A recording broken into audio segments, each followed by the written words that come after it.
You are listening to Money Making Mothers with Carla Edwards, where we discuss the highs and lows of being a working parent, how to master the art of spinning plates, and to remind ourselves that just because you became a mother does not mean your dreams no longer exist. You can have it all.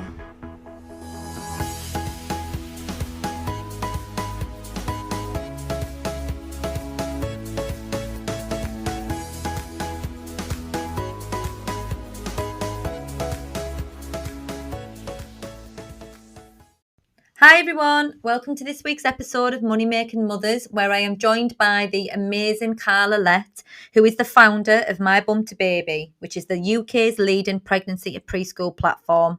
And this all started from her own personal blog. So anybody out there who feels like they can't do it, it's too hard, they're not big enough, listen to this lady's story. She's so inspiring because what she's built over the past 4 years just goes to prove you can do anything you want as long as you're passionate and you believe in yourself. Hi everyone, my name is Carla and I am the owner of My Bum to Baby, Google's #1 baby and toddler directory. And I'm really excited to be talking to another girl called Carla today. So hi, how are you? I'm good, thank you, love. Carla with a K, though, so we've got two. Yeah. I was the one with the awkward mother who decided to make life hard all the way through having to go. It's Carla, but with a K. I want to be a Carla with a K because people say, "Oh, are you a Carla with a K?" I'm like, "Oh, I wish I was." No, I'm just a C. Yeah, but it's hard work having to correct everybody all the time. So yeah. So what do you do then, love? Tell me, like, in more. I know you do a podcast as well. So what's the podcast and what does the directory do for women? Yeah. So basically, there's quite a lot to My Bum to Baby. So when I started it in 2016. And the reason why I started it is because I suffered with postnatal depression with my son. He came 7 weeks early. And I've always loved writing. Very like, I think it was since my mum actually showed me Anne Frank on TV, the movie. She was like, "Oh, she wrote a diary." Obviously, my circumstances are slightly different, but it was a case of as soon as I saw that, I started keeping a diary myself, and it was like my therapy growing up. So when my son was born, I started a bit of a blog called My Bum to Baby, and I just shared my honest views of parenting, and it very quickly grew, which was great. And then what I found is my doctor, he was like, "Look, you need to get out the house." And do you know, I'm one of these where I think I'm an extrovert, introvert type of person where when I meet people, they're like, "Hi, you all right?" But really inside, I struggle to do things. So at the time, I was struggling to get out because you know what it's like when you've got a kid. I mean, you've got 3. I mean, I don't even know how you blooming look like that when you do. Look at me. I look like I've been dragged through the hedge. But anyway, basically, I really struggled getting out because I didn't want to have to be that extrovert person. But my doctor was like, "Look, just go to a baby group, meet other people and get out." So I got my bags together and I was like, right, I showered, dressed. I think I'd straightened my hair for the first time in like months. And then I turned up at this baby group and it was closed. And then I was like to the people, "Hi, is this group open?" They were like, "No."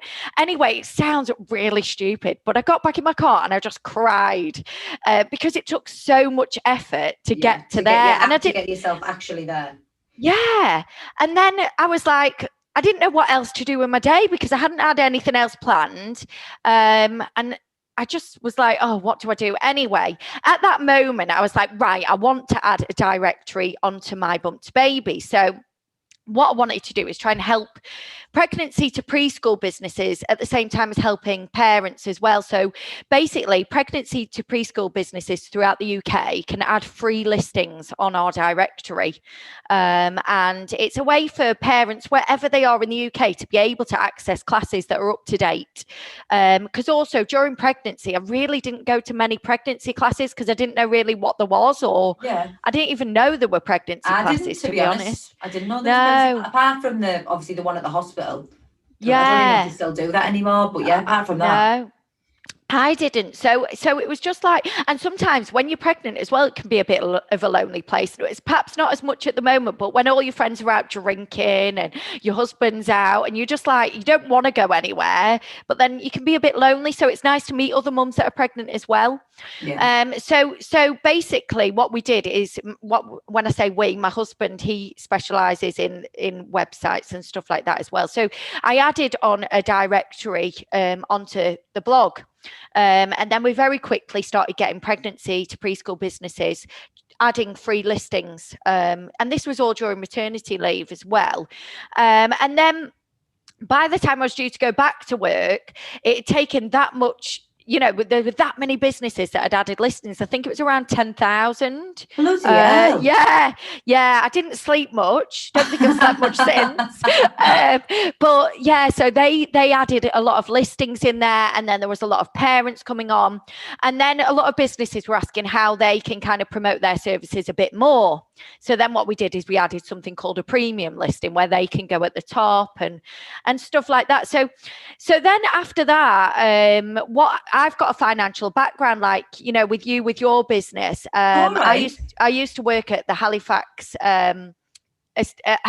Bank and also Skipton Building Society. So for me, life insurance and family protection is like, it's just second nature to me. Like, I just don't understand when people don't have protection in place. Yeah. And what I did is I asked our audience of parents, when was the last time you reviewed your protection?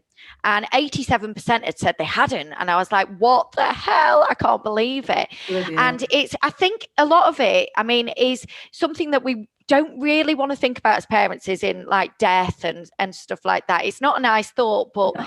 What's worse is what could happen to your family, if the worst happened. Yeah, exactly. So then we decided to do, so it's been like a work in progress, this whole thing, over the last 4 years. But then what we decided to do is that we wanted to work with one family law solicitor and one financial advisor in each town throughout the UK, to basically raise that awareness. They write blogs, and we also kind of recommend them, etc., to families. So it's like a community as well as like a community. Directory.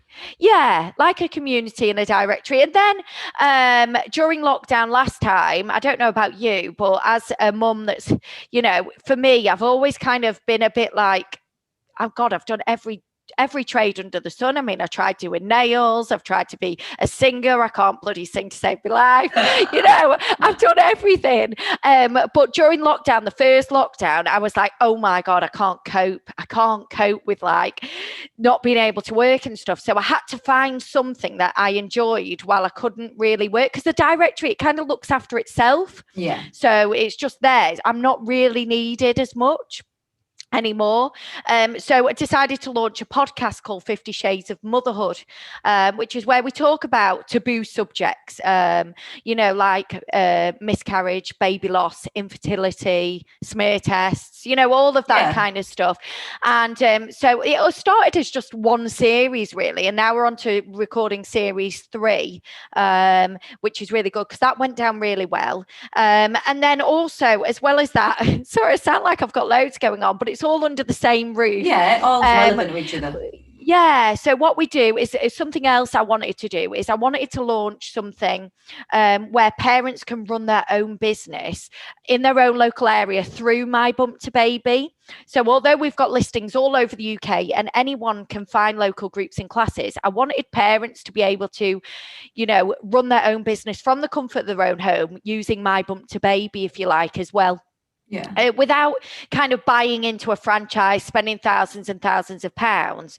It's almost gives them that kind of side hustle, but also can help them look after local businesses and parents and connect the two together as well in the local area. So yeah, which makes sense. Yeah. And it's also, I think a big thing for me is I want to make sure that listings are always up to date, because the reason why I did it is so parents can find up to date classes.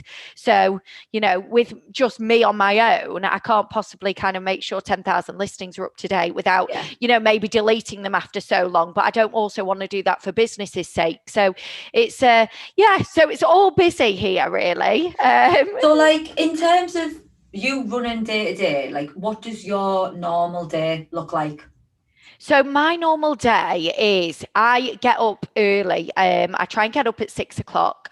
I don't know about you. Do you listen to audibles at all? Yeah, Or yeah, yeah. oh God, I'm addicted. I So can't read. I can't literally. I don't know if anyone else out there feels the same way, but after like, I think it was after Teddy, I couldn't read anymore. It was where if I sat and read, I loved reading. And when I sat and read, it just put me to sleep. By like the second page, I'd be asleep. So I had to start using Audible because it wasn't as much effort on my eyes. Oh, same. My only problem with Audible now is I'm not driving to any meetings now. So it's like, so I'll listen in the shower and stuff like that. And I love those kind of books because I think as well, sometimes it's like you're achieving two things at once, isn't it? You're putting on your makeup, but you're also getting great advice and stuff. So yeah, so my morning is usually a 6 a.m. start. I'll have a hot cup of water with lemon, try and think about where I'm going with the day ahead. With my day, it's very much different each day because obviously we've got the podcasts and then I've got meetings with financial advisors, but then also got meetings with the area managers as well to look after their own local businesses. So it can be really, really different every day. So what I'll do is I'll sit down with a hot cup of water and I'll plan, where I'm at that day. I'll check emails that have come in. And then it's a case of just spreading out my day. Now, I am quite a procrastinator, actually, which is why I never actually come on videos because I'm always like, oh, what's that over there? So what I try and do is try and set time blocks. I don't know if you ever do this, but if I'm in that kind of mind frame where my mind could kind of wander elsewhere, but I'm trying to get a blog done or I'm trying to get through emails as quickly as possible, I'll set 15 minutes time blocks on my Alexa.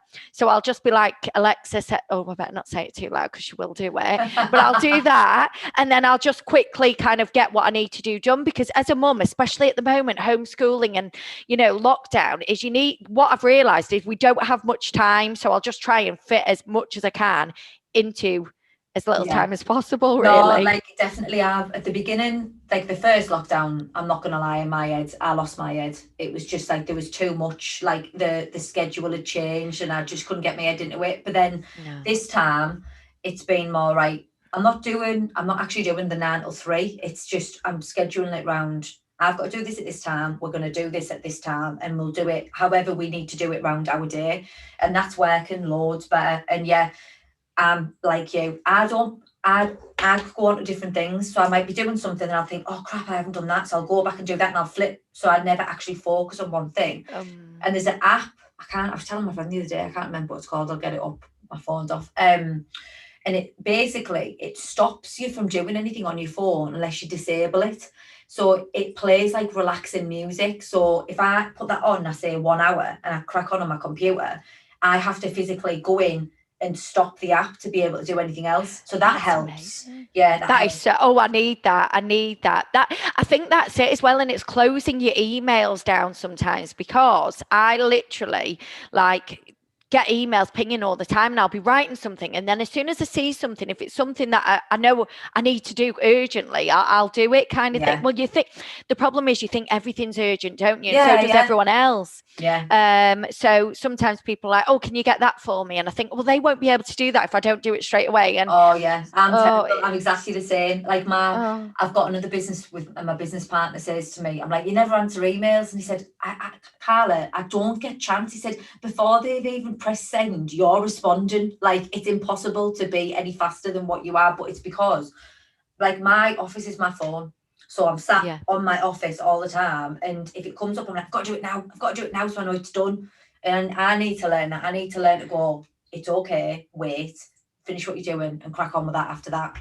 It's really bad habit. Oh, it's so hard, isn't it? It really is. But I think it's just kind of prioritizing. And what you said then about working out your day around you, that's a much better way. In fact, that is something that I might actually start doing because I think what I've been doing is I've been getting up and then sorting out myself, going back to emails first thing, and then feeling like I need to start the school day at school time, but I don't really. Because they're not, I was doing exactly the same thing. And then I thought, they're not at school, they're at home. So now we might say we started at 10 and we did 10 till 11, then I'll say, right, go on then, go and watch SpongeBob, or go and play boxing, or whatever they do. Like the lads, I've got the two boys are the ones who are homeschooling, and then they'll come back, I'll do some work, and then I'll come back at 1 o'clock. And like last night we didn't finish work and we did 5 till 6, but they weren't working 9 till 6. It was like in blocks around, and it's just been so much better. That is loads better. And also, I suppose it's thinking about when your child is the best as well. Because my little boy, I mean, I don't know, but I've been really lucky. He's so lazy. And I know you're probably listening thinking, right, I hate her right now. And I totally get it. He's just so lazy. He doesn't want to get out of bed. Yeah. So like, he's got a TV in his bedroom because it's easy. It makes my life easier. Yeah. And so he'll put that on. He'll have his breakfast, and like he wants to chill out in the morning. So perhaps for me, actually, instead of getting him up and dressed in that at 9, there's no harm in him just chilling out. It dawned on me when Teddy, the 6-year-old, he got upset, and I was doing that. I was getting him up ready, being like in my head thinking, I want him to keep in a routine. They're normally open out the door 8:30, and I want to be starting work after breakfast and start work at 9. And I got him up out of bed and he started crying. And I said, why are you crying? He said, I don't like doing work at home. And I thought, you know what? Like, this isn't school. This is their home. They go to school, they come home. This is where they chill out. This is where they have fun. This is where they feel like safe. I don't want to change that and make them have like a bad vibe towards either school or the home. So I just thought, sod it, I'm not doing it like that. So now, like, they do it around what they need to do. That's much better. I mean, I'll be totally honest. My son, he's only 4, and a couple of days I've just thought, I'm not doing it. I'm not doing it today, because it's just some days he just is not in the mood, and almost it ruins the whole day if he kind of tantrums. And, because you feel like you're forcing him, and you feel like, I know. I was honestly, it's hard. Especially Jackson's not so bad. Like, he's got, to be honest, I don't know if any other schools are doing it out there. Anyone, like, he was doing on paper, and they give him a Chromebook. So now the teacher sets the stuff, and as long as he does what he's meant to do for the day. So like yesterday, he didn't do it till 2 o'clock. Today, he's just said, Mum, I want to get on with it because I want to be able to do what I want with the rest of the day. And I'm like, Samson, you do it. As long as you get it done, I don't care when you do it. It's up to you. And him having that freedom so that he knows he has to do it, but he can work it around himself. You can see his little buzz, like that. He's like, oh, I can choose what I want to do. That's so good. So it's working miles. It is working miles better like that. And at the end of the day, you can only do the best you can do. People out must be stressing themselves out to death. Yeah. They're not teachers, and the kids are in school. So just do what you can do. In terms of like your mother, like obviously having your little lad and doing the business and getting it to where it is now, how have you managed to like juggle? Like, have you got a support network, nursery? What is it? How have you got that? I've been really lucky with childcare, because George's nana, she was actually a childminder. She just retired, which has been amazing. So that was good. And then he started school at 4. A lot of late nights, early mornings, a lot of pulling your hair out. It's not easy running your own business. Like, I think some people just think like, oh, overnight it's just going to be a success. It doesn't work like that. And I think, you've got to be willing to take the highs and the lows, haven't you? And it's and I think being willing to change as well, because what works today, someone might be listening to this in 2 years' time, and my bump to baby might have changed a little bit or whatever. But I think it is, not feeling like just because you've changed something, you failed. It's about growing, and it's about working out what's best for the business, isn't it? And I think really realizing that you can't do everything. So often the house will be, a bit of a disaster behind closed doors, because, you can't physically do everything. You can't be a cleaner, a cook, the best mum in the world, crafting every minute, baking every minute. I'm running a successful business. I just don't know how that is possible. No, I think you've got 100% to give, and you have to just divide it out a little bit at a time, and just trying to kind of think, right, if I'm going to write a blog, what is the best time to do it? And often I'll just do it when I'm in bed, on my phone, or I'll do it while I'm watching TV in the front room, just a little bit of background noise in the evening. And it's just, I don't know really, to be honest with you, but it's been hard. And does George understand like what you're doing? Yes, he does. He does understand what I'm doing and he is very good. But I think the hard thing I find, he's got no siblings. So that's not by choice either. So it's been, I think that's a big guilt thing, like, especially during this lockdown, I feel guilty that he's not got anyone to play with. So then, and then he's mummy, mummy, mummy. And then, sometimes I'm like, just a minute. And then I feel really bad. Yeah, because you're the only person there you can interact with. Yeah, and then he's like, Mummy, I'm just wish for a brother or sister. I'm just like, I'm trying. You just don't. But you're trying. Well, we were, but now we've kind of stopped because I was pregnant a couple of years ago now, 2 years ago, with twins, but we lost them, unfortunately, around 16 weeks. So in my head since then, I've always kind of seen it as we were going to have a baby. And then after that, I thought, oh, we'll just see what happens.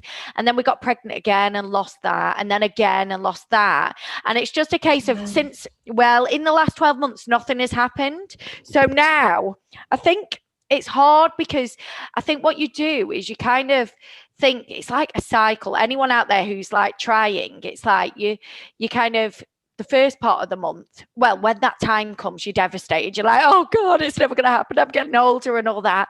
And then like, as that ovulation time's approaching, it's, oh, maybe we might get pregnant. We might just catch, but we've decided we're not so much going to try anymore, really, I think, because I think that is a lot of pressure, isn't it? Yeah. And then you're putting a lot of expectation on yourself and you're doing it without, I'm not going to sit here and say I've been through it. I haven't, like, no. Okay. And I'm so grateful for that. But I can't imagine the stress and pressure that your mind goes through when you basically, your mind controls your body. Your body is controlled by your mind. So if you're saying and putting all this pressure on yourself without even realizing it, your body is not going to respond the same way. You need to relax and just let go of that stress. I think you're right. I think a lot of it will probably be down to work, like, because we've had tests and stuff and everything's come back fine. But I think a lot of it will probably come back to work because work is stressful, really. And it's just kind of being able to shut your laptop. See, I never used to actually shut my laptop down, and I used to do it off the kitchen table and it'd just be there, and you'd always get emails. And obviously because people are running their own business through My Bump to Baby, you want to be there for them all the time, and then you never really switch off. And I don't know about you, but my mental health, I think a lot of after the twins and stuff like that, I've used my work to be my shield, if you like, for my mental health. Yeah. So with the lockdown and since then, I've realised that I'm not quite comfortable yet just sitting watching TV, or I have to clean, or have to always keep my mind distracted because of my mental health, because I worry all the time about health, and I've got really bad health anxiety and stuff like that, which is where you just, every blooming pain or headache, you think to yourself, oh my God, I've got a brain tumor. I mean, it's awful. It's really, really bad. So like, I think when I'm not working, I'm worrying all the time. But then when I'm working, I'm kind of a bit stressed all the time. So I think that's probably down to everything, really. So I'm hoping, we've just moved house actually. So I'm hoping now I can find a bit more of a work-life balance, because we've actually got an office now where I can actually close the door. Yeah. And actually start to try and balance life as a mum and a mum in business a bit better, really. Because with the way... Honestly, right, it's not the same, but in my first year when I was self-employed, I had a constant, honestly, the expectation I had on myself was ridiculous. I was like, I need to do this, I need to do that, I need to be better, I need to do the best, I need to break this record. And every time I did it, and I did that, got to that point, and I did the 1 month, I did the biggest possible thing I could do. And I got there, and I started crying. And it wasn't because I was happy. It was because I was like, it wasn't worth it. Why have I done that? And I must have been working at least 80, 90 hours a week. Bearing in mind, I had a 1-year-old baby, under 1-year-old baby, a 4-year-old and an 8-year-old. And I put all that pressure and stress on me and my family for nothing. It was literally nothing to go, oh, well done, you did that. Yeah, but it felt like shit. So at that point, I was like, what is, literally, you cannot get time back. And I work, don't get me wrong, I work my ass off, but I work my ass off and then I stop I only work Monday, Tuesday, Wednesday, Thursday. I don't work Friday, I don't work Saturday, I don't work Sunday. And when I started, oh my God, someone's appointment, what can you do? Do you want a Sunday? Do you want a Saturday? Do you want it at 11 o'clock? Do you want it at 9 o'clock in the morning? Do you want it at 5 o'clock? I'll get up. Now, no, it's not like that. I wear Monday. No. Because doesn't matter how successful you are. When it comes down to it, your time and your health is the most important thing. So it's like remembering that all of that comes second. Honestly, and since I've done it, I cannot believe the difference in the way I feel and the way like we are with my husband and the kids. Oh, that's so much better. That is, I mean, just before Christmas, actually, I started doing Couch to 5K. Have you done that before? Or no, I haven't done that before. It's bloody brilliant. Well, I've started doing that. And honestly, I'm not fit at all. And then I started eating healthy as well. And, you know, my mind was in such a better place. And I decided, right, I'm going to work 3 days. And I started doing it. But I just started working a bit smarter, if you know what I mean. So I'd get up earlier and, you know, kind of fit it round and just have 3 core days. And I'd have 1 day for myself and then 1 day where I do podcasts because I enjoy them. And then it was worked out. My mind was so much better, but then Christmas came and then it got icy out and it started slipping back into bad habits again, really. So I think for me, getting out again, exercising and kind of having a bit of time for you and just to actually look round and think, God, you know, look at the trees and look at everything, be a bit more mindful, be in the present, in the moment. That's a big thing, isn't it? And with this health anxiety, I've been looking into it more and more. It's worrying about the future all the time. Like I'll worry, like, oh, what? Do you meditate? No, and I started to do that, but I just felt like I could blooming fall asleep afterwards. To be honest with you, like I was literally the same as you a year ago, and I went and done like loads of like Reiki, crystal healing, like meditating, all that. Is it holistic? That's the right word. Holistic treatment. And honestly, it is a big game change. You know, you have to stick with it. Like it doesn't just happen overnight. I think it took about 6 weeks, but it brings you. I used to do in the morning a positive present meditation, and it just reminds you to stay in the moment instead of just being a million miles an hour. And you get to the end of the day and you think, what the hell has even happened today? Like, what have I even done? Because you've done that much and you don't know. Do you know, like it's just structuring. Honestly, meditating. Oh, that's great. Oh, you'll have to send me a few through. I think sometimes when I've listened to them, I've just been kind of, I don't know really where to put myself or what to think about. Yeah, you feel like a doyle. You feel like an absolute I was like, I'm just going to go, like, I'm literally sat here listening to someone go, take deep breaths. But it's like, once you get, your mind starts to do it naturally. It's weird. Yeah. So like after like 2 or 3 weeks, I was like, this isn't as bad anymore. My mind would just know what to do. And it just, honestly, the meditate and the amount of benefits it has is amazing. Really? Yeah, how long do you meditate for? Do you start, when you first start, did you?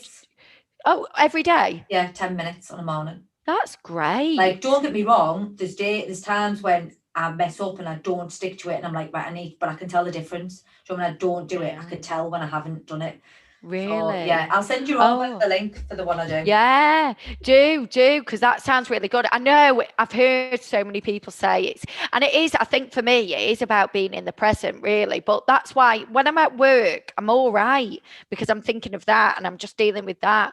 But I think it's just worrying. I'm such a worrier about everything, honestly. If my mum rings 3 times and I've missed a call, I think, what the hell's happened? What the hell's happened? Honestly, I'm a nightmare for it. Yeah, but you've just got to try and do what, at the end of the day, you'll get over it as long as you try and do something different that you haven't done before. Otherwise, it's going to continue to be the same, isn't it? Oh, I know it is. Absolutely. No, you're right. I think just getting a bit of a better work-life balance. Everyone can learn from having a better work-life balance, can't they, really? Yeah, and definitely. it's just that, really.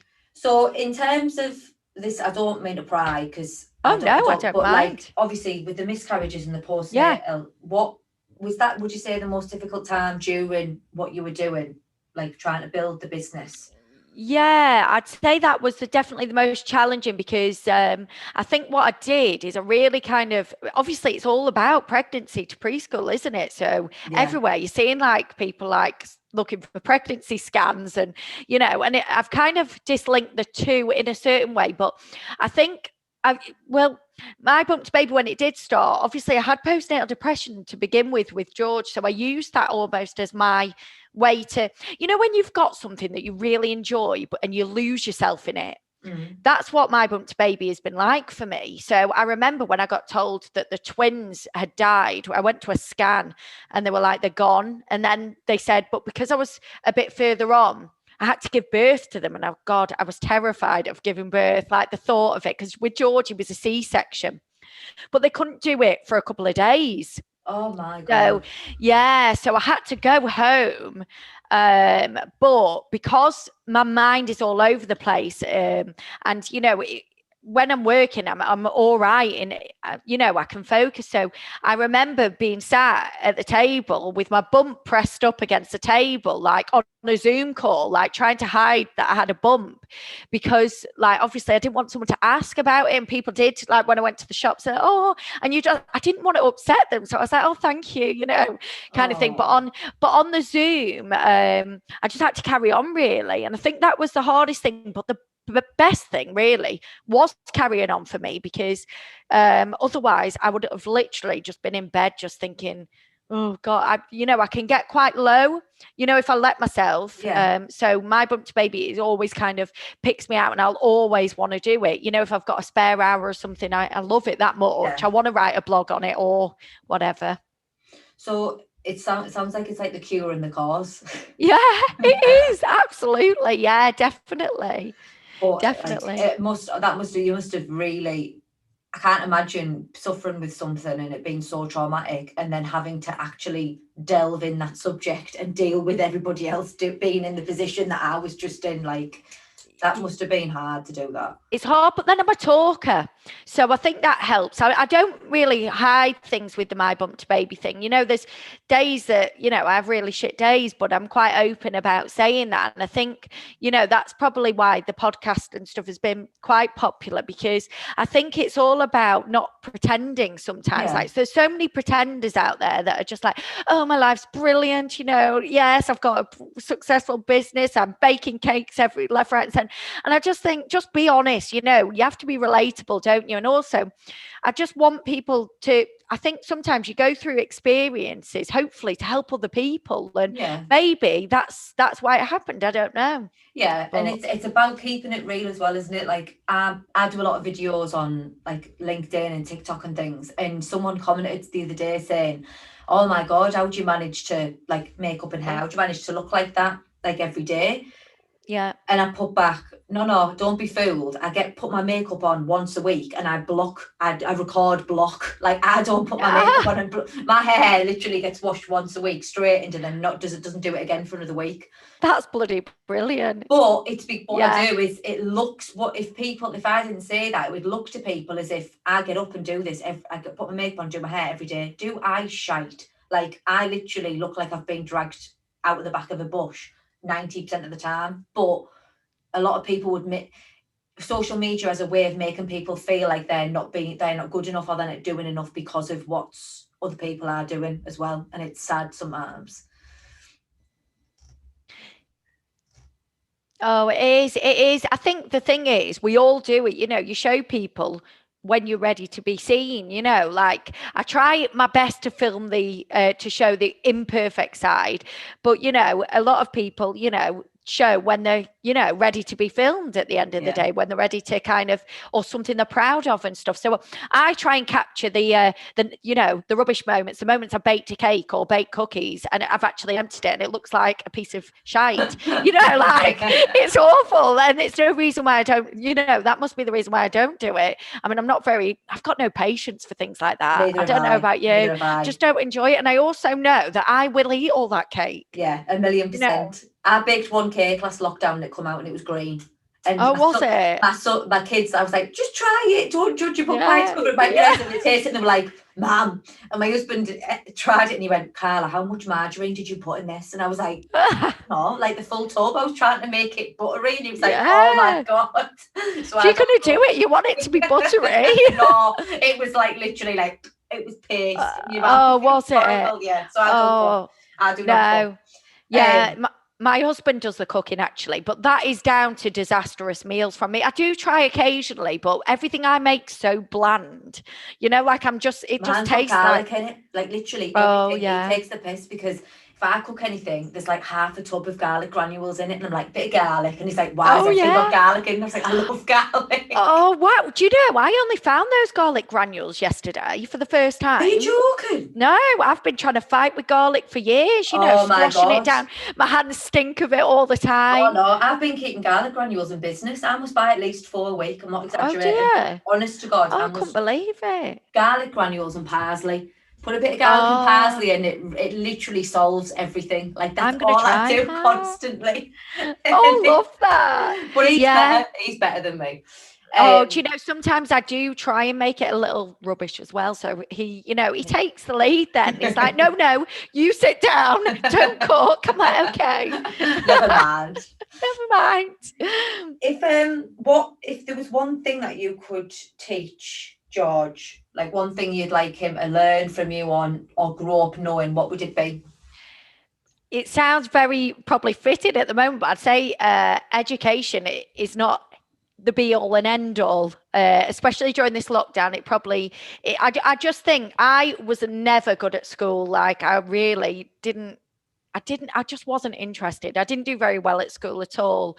And of course, you want your child to do well at school, but some children just naturally aren't academic. Yeah.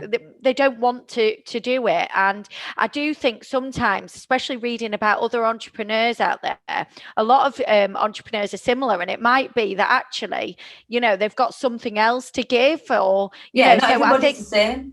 no, and I think something that we've found, I mean, that I certainly have found is years ago, if I went back, God, a lot of years ago when I was at school now, 15 years ago, the job I did not exist. Like it's, and there is something out there for everyone. And with George, I just want to kind of say to him that, as long as you do your best and you're kind to people and you're a nice person, you can go so far. You can go as far as what you want to go. Do you know what I mean? No, definitely. And I think as well, find something that you're passionate about. The amount of times I've been in jobs that I've just thought, oh God, I just don't enjoy or whatever. Oh God, yeah, it makes such a difference to your life when you love what you do. It really does. It really does. More valuable than any amount of money. If you enjoy doing what you do, it doesn't matter how much you're getting paid to do it. You're doing it 70% of your life. Just make sure you love it.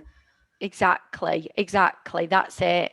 So, and also, I don't know, maybe if I could go back in time, I'd probably tell George and myself to try and get a better work, to have a good work-life balance in the future. Because if anything I've learned, it's just trying to kind of juggle that, really. No, definitely. It's really good because it's true. It really is true. Not everybody's the same, and not everybody learns the same, and you have different strengths, don't you? Not everybody has the same strengths and weaknesses, so it's about learning what yours are and making them better. Exactly. So I've absolutely loved having you on. Like, you've been amazing. Honestly, very relatable. Where can people find you? Because I'm sure a lot of people will want to find you. So I'm pretty much everywhere, to be honest. Instagram. You can find me on Instagram, which is My Bump to Baby on Instagram.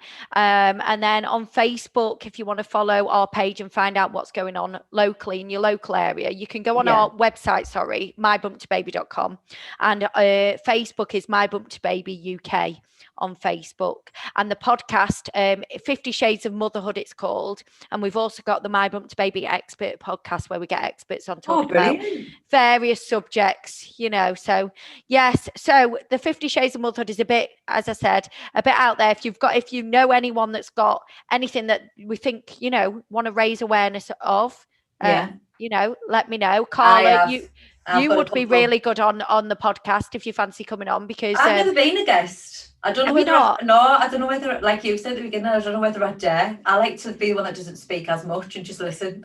Oh dear, see, I'm a nightmare. My friends are like, you're always putting in, so I'm a bit of a nightmare really with yeah, what about this, what about that? But no,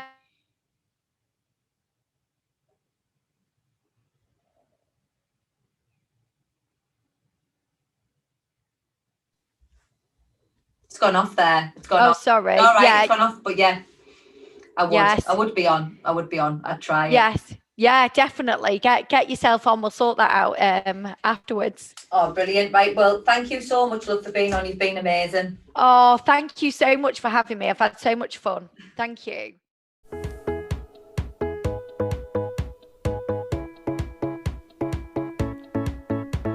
You have been listening to the Money Making Mothers podcast with Carla Edwards. If you have enjoyed the show, then leave a 5-star review on iTunes. Make sure to tune in next time, and don't forget, you can have it all.